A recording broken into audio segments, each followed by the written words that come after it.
On my paper, we are all smiling. A sun with jagged, happy lines sits in the corner, its yellow wax a promise of warmth that never sets. The sky is a thin, uncertain blue, but it is complete. Below it, three figures hold hands, a tall one, a medium one, and a small one. Their heads are perfect circles, their eyes simple black dots, their mouths wide, unwavering arcs of red. We are a family frozen in a moment of pure, uncomplicated joy. I am the keeper of that moment. My corners have begun to curl with time, a gentle surrender to the cold, humming surface I cling to.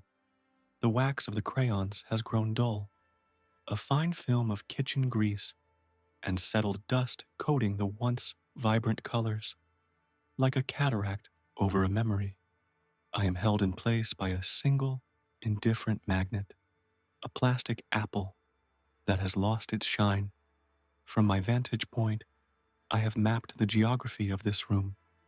I know the way the morning light first strikes the linoleum by the back door, a clean, hopeful rectangle that slowly stretches and thins as the hours pass. I know the sound of the refrigerator's heart, the low thrum that vibrates through my paper body, a constant, mechanical pulse in the quiet house. I feel the subtle shift in the air when the oven is on, a dry warmth that smells of baking metal, and on good days, of sugar and cinnamon. But the good days are a distant country now. Mostly, the air is still and cool, carrying only the scent of old wood and the faint, metallic tang of silence. The silence is the loudest thing in the house. It has weight. It presses on the windows and fills the empty chairs at the table. It is a different silence than the one that used to live here. The old silence was soft, a comfortable blanket between conversations, the quiet of reading a book or of a child sleeping soundly upstairs. This new silence is hard and sharp. It is the silence of things left unsaid, of footsteps that pause at the top of the stairs, of breaths held tight in the chest. It began with a sound, the sound of a key in the front door. It was not always a sound of alarm. It once meant arrival, completion, the tall figure in my paper world returning, bringing the outside in with him. It meant his deep voice joining the lighter ones, the family circle made whole. But then the sound began to change, or rather, the feeling that followed it changed. The key turning in the lock became a prelude, a tightening in the air, a signal for the other voices to grow softer, for the small one to stop her humming. She drew me before she learned to fear the sound of the door. The hum of the motor beneath me is a time machine, a sudden, deeper groan as the compressor kicks in and I am pulled back. I am new. My paper is crisp, the smell of waxy color still sharp and clean. I am in her hands, small and warm and slightly sticky. She holds me up, her face a mirror of the round, smiling faces she has just created. Pride. It is a feeling so pure, it radiates from her, warming the paper. Look, she says, her voice a little bell. It's us. Her mother, the medium figure, kneels down. Her smile is real, not like the one I wear. It moves and changes. It reaches her eyes. Oh, honey, it's beautiful. You even gave Daddy his funny hair. The tall figure, the father, comes over. He smells of the outdoors, of cold air, and something sharp, like gasoline.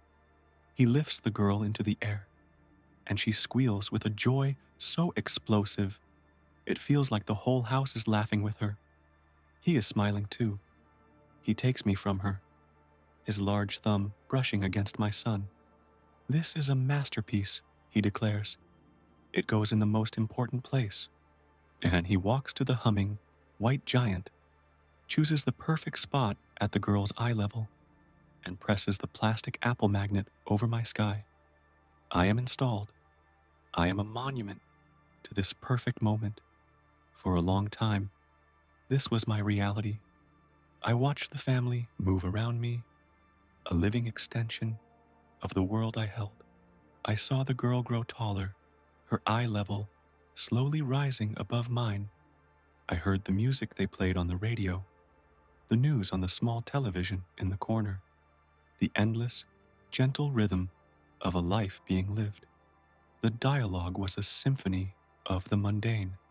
What's for dinner? I saw Mrs. Henderson at the store today. Read me a story? The words were just sounds, placeholders for the feeling behind them. Safety. The change was gradual, a slow poisoning of the air. The father's voice began to lose its warmth. It became clipped, heavy. The key in the door was followed not by a cheerful greeting, but by a heavy sigh and the thud of a briefcase on the floor. The fragments of dialogue I collected began to change. Where were you? The question was sharp, an accusation. Just out with Sarah. The answer was quiet, defensive. Don't lie to me. His voice was a low growl that vibrated differently than the refrigerator. It was a vibration of anger. I watched the mother's shoulders. They began to carry a tension, a permanent hunch, as if bracing for a blow that might never come, or might always be coming. I saw the girl learn to read the room. She would be playing on the floor, a whirlwind of toys and imagination, and the sound of the key would turn, and she would freeze. Her body would go still, her eyes darting towards her mother, seeking a forecast. The smiles I wore started to feel like a lie, a cruel, permanent mockery of the shifting landscape of fear in the room. My red, waxy grins stayed fixed, while real mouths were pressed into thin, white lines. My black dot eyes stared blankly forward, as real eyes filled with tears that were quickly, silently wiped away. The turning point was a Tuesday. I know it was a Tuesday because the garbage truck had just rumbled past, its mechanical groan a familiar part of the morning. The argument started quietly, a venomous whisper from the other room. It moved into the kitchen, growing louder with each step. It was about money. It was always about money, or time, or a look that was misinterpreted. The reasons were just excuses for the rage that was always simmering beneath the surface. You think this grows on trees? He shouted. His voice was not human. It was pure, jagged noise. A plate was thrown. It didn't just break. It exploded against the wall opposite me. A shower of white, ceramic shrapnel rained down, skittering across the linoleum. The mother screamed. A short, sharp sound that was cut off, as if swallowed. Then came the sound of a slap. It was dull, heavy, and utterly final. It was followed by a different sound, a choked sob. He stormed out. The front door slammed with a force that shook the whole house. The magnet holding me lost its grip. I floated for a second, a silent observer detaching from my world, and then I drifted to the floor, landing face up amidst the porcelain shards. The silence that followed was the loudest yet. From my new perspective, the world was warped.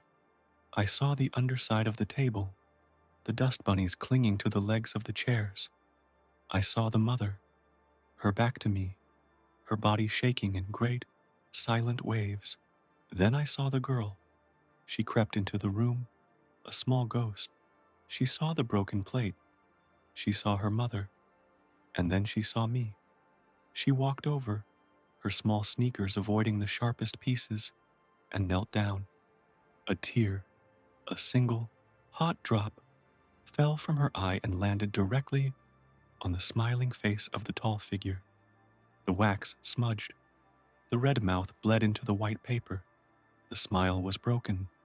She picked me up, her touch infinitely gentle, and carried me back to the refrigerator. With trembling fingers, she placed me back in my spot, pressing the magnet down hard, as if she could force the world back into the shape it was supposed to be. My purpose was to hold a happy moment. Now, my purpose is to hold its ghost. The house is empty now. The voices are gone. The footsteps are gone. The fear is gone. All that remains is the silence and the dust. I have watched the dust settle, layer by layer, a soft gray snow that blurs my colors even further. Sometimes, a realtor comes, a stranger with a hollow smile, who opens the fridge and glances at me with disinterest before closing the door again, plunging me back into the humming darkness. They don't see the story. They just see an old drawing, faded and curled. They don't see the smudged smile, the ghost of a tear that has permanently altered my world. I am a child's drawing on a refrigerator door, a relic of a family that was, and a testament to its undoing. Humans measure their lives in years, in milestones, in heartbeats.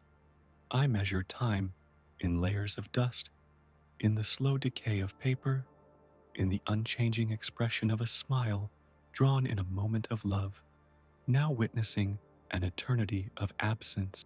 I cannot forget. My paper fibers hold the memory of her warm hands. My colors hold the echo of his rage. My surface holds the stain of her tear. I am a perfect, silent confession. The door is quiet now.